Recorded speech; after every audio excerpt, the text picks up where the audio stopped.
अरे घुङ्गी टिपी रहेछ। आज घुङ्गी खाने ल ठिक छ दामी छ ल दामी छ ल Caprica shades of rain।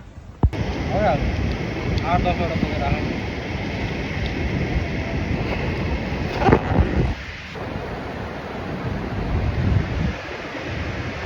ल गाइज आज अनि हामी आज छौँ होइन, हेरौँ अब हामी कतिसम्म मार्न सकिन्छ। हाम्रो चौधरी अनि सन्तोष दाइले हो आज हन्टिङ गर्ने भनेको। घुङ्गी चाहिँ राति त हान्नुपर्छ। अब घुङ्गी चाहिँ यार यस्तो ठाउँमा मात्र पाउँदो रहेछ। यी ल हेर यहाँ हेर नि, यहाँ हेर नि यस्तो ठाउँमा छ। ल हेर न यहाँ, अब यो अम्लो छिराउनै मिल्दैन। ल हेर अब यो कसरी निकाल्ने। यहाँ हेर न यहाँ, अब यो निकाल्नै मिल्दैन। अब त्यो बस्यो ल मेरो हातबाट। अब यसलाई निकालौँ है, यसलाई निकालौँ। टक्क आएर यस्तो यस्तो खान्छन् केटाहरू। म चाहिँ खान्न त म त टिप्दिया मात्र हो होइन। यहाँ चाहिँ ए आज रे दोइस घुङ्गी हो गए रे। झऱ्यो ए यत्रो सानो।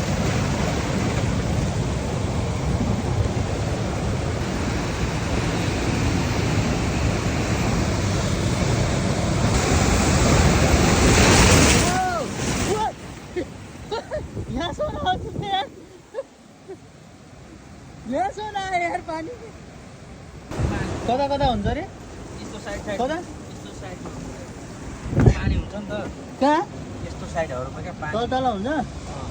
ए पानी मैले नबुझेको कुरा यस्तो कसरी अट्याच भएर बस्यो कि यो न निकाल्न मिल्छ न यो गर्न मिल्छ। यसलाई फेरि फुटायो भने होइन, यसलाई फुटायो भने फेरि। Welcome guys my mini vlog. आज म भ्लग बनाउन गइरहेछु। फर्स्ट टाइम क्यामेरा अगाडि बोलिरहेको छु होइन। आज हामी घुङ्गी हन्टिङको लागि बाहिर निक्लेको छौँ काप्रिका एरियामा होइन। काप्रिका एरिया सो ब्युटिफुल एरिया। चाइनिजमा काम हुन्छ होइन, एक दिन छुट्टी हुन्छ, त्यो एक दिन छुट्टीमा नि रमाइलो गर्नुपर्छ भन्ने हामीलाई आइरहेछ। तल तल तल तल पर